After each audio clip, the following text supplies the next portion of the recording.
Assalamualaikum warahmatullahi wabarakatuh. Bagaimana kabarnya anak-anak kelas 6 SD Ar-Rahman Kertosono? Semoga kita semua selalu dalam lindungan Allah ya. Amin. Nah, anak-anakku semua, hari ini kita akan belajar tema 2, subtema 1, pembelajaran 1, 2, dan 3. Ada apa saja ya pembelajaran kita kali ini? Yuk mari kita simak video pembelajaran berikut ini. Ar-Rahman, smart and fun. Nah, anak-anakku semua, sebelum kita memulai pembelajaran hari ini, terlebih dahulu, mari kita mulai dengan membaca doa terlebih dahulu agar ilmu yang kita peroleh bisa membawa manfaat. Allahumma amin. Sikap berdoa. A'udzu billahi minasyaitonir rajim. Bismillahirrahmanirrahim. Raditu billahi rabba wa bil islami dina wa bi Muhammadin nabiyyan wa rasula. Rabbi zidni ilma warzuqni fahma. Ya Allah, tambahkanlah kepadaku ilmu dan berilah aku pengertian yang baik. Amin. Ar-Rahman, smart and fun.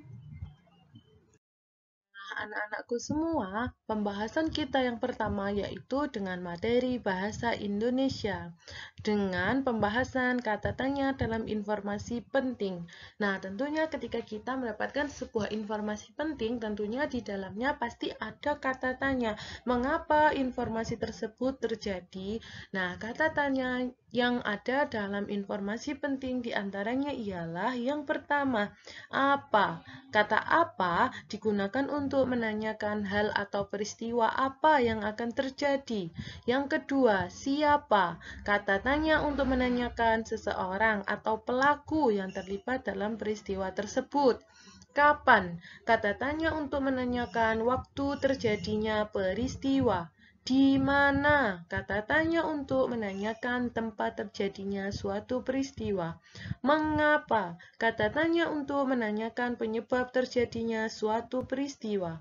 Bagaimana? Kata tanya untuk menanyakan cara atau proses terjadinya suatu peristiwa. Nah, pembahasan materi selanjutnya yaitu tentang IPS. Pada materi IPS hari ini kita akan belajar tentang makna proklamasi Indonesia.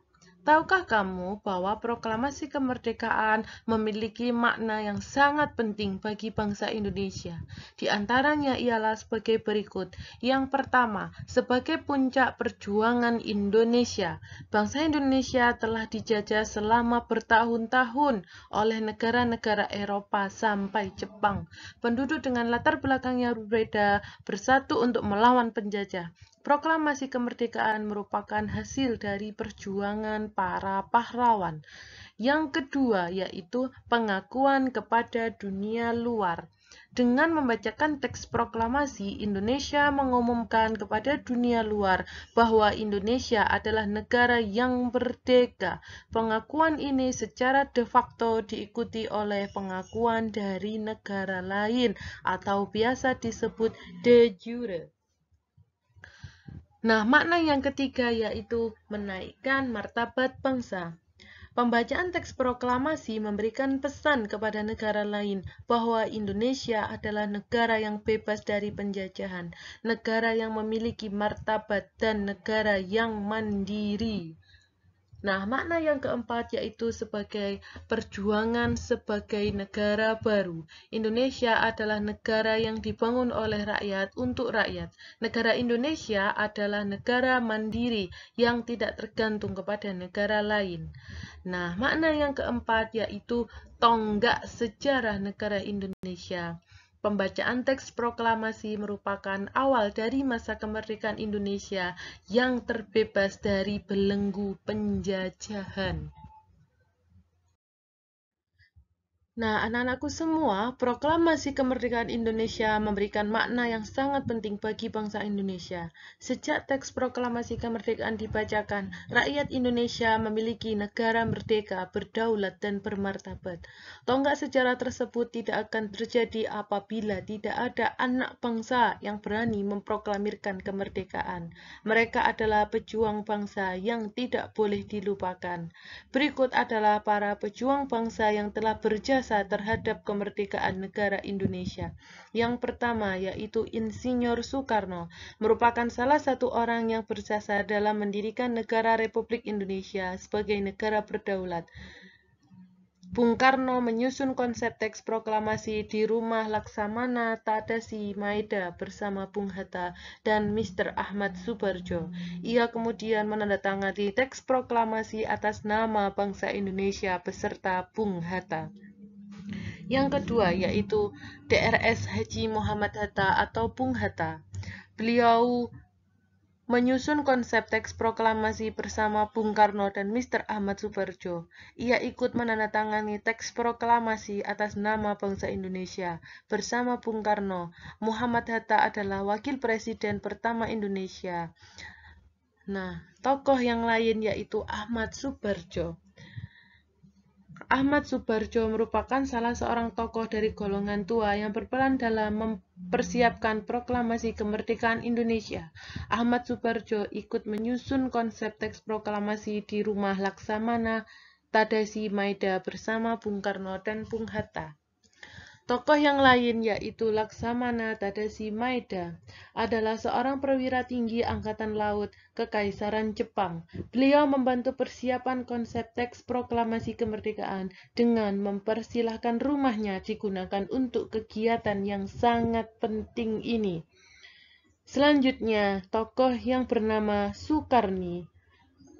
Sukarni adalah salah seorang tokoh pemuda dan pejuang yang gigih melawan penjajah.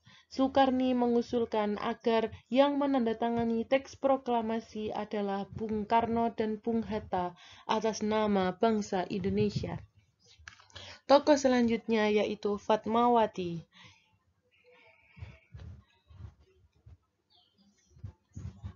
Fatmawati menjahit bendera pusaka sangsaka merah putih yang dikibarkan pada upacara proklamasi kemerdekaan Indonesia di Jalan Pegangsaan Timur nomor 56 Jakarta. Kemudian teks proklamasi kemerdekaan diketik oleh Sayuti Melik. Sayuti Melik adalah tokoh pemuda yang juga sangat berperan dalam proklamasi kemerdekaan Indonesia. Sayuti Melik mengetik naskah proklamasi setelah ia sempurnakan dari tulisan tangan Bung Karno. Nah, anak-anak, pembahasan kita selanjutnya yaitu materi PPKN dengan tema makna persatuan dalam perbedaan.